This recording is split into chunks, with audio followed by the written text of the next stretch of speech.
A bit more now on the breaking news we brought you just a short while ago. American Airlines has announced it will maintain its ban on alcohol sales to economy passengers until mid-September. That has now been confirmed by NBC News. And joining me now on the phone to talk about it quickly, Sara Nelson, president of the Association of Flight Attendants. Sara, welcome. Why do you think they decided to do this, American maintain this ban on alcohol sales? Well, first of all, Alex, it wouldn't be the weekend without an airline story. Happy to talk with you. But no, we're thrilled with this decision, and it's because in the first 5 months of this year, we've had 2,500 cases of unruly passengers. Those are just the ones that have been reported. When in a typical year, you'd see 130 for a full 12 months. So more than 20 times that in the first 5 months alone.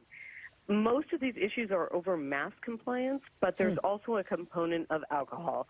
And alcohol was at the core of the events even before coronavirus, even before masks. So this is not the time to be adding anything to the problems that are going out there. Flight attendants are getting beat up, and other passengers are being put in danger. And so I really applaud American for doing this.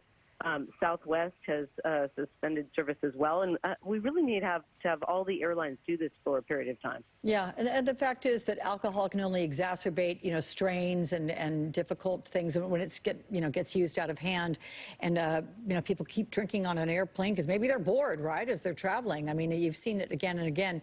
When you see the violent acts, though, Sara, I mean, we have the example of the Southwest Airlines. We're just showing the video right there of the Southwest Airlines flight attendant getting 2 of her teeth knocked out by that passenger, who will now be facing charges, by the way. Violence, how much more has that been on the uptick? Not just complaints and annoyances about masks.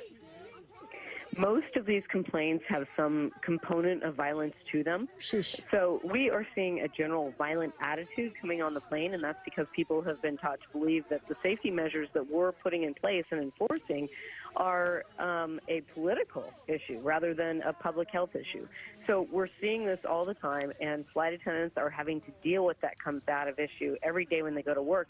It's become so exhausting and taxing that some of them have quit the job that they love. And so we really need everybody to respect each other. Don't forget, your flight attendants are there to fight fires, to revive people from heart attacks and address other medical issues, to address security threats. When these things are going on and someone is acting out, failing to comply, then it puts everyone else in jeopardy, and it puts us in jeopardy of not being able to do the job that we're there to do. Yeah. Alex, I would also say that it's really important for people to understand there are severe consequences here. You can be fined $35,000 for a single incident. So if there are several incidents, you can be fined way more than that. And it's a federal offense. Yeah. So you're going to be looking at jail time with a federal felony.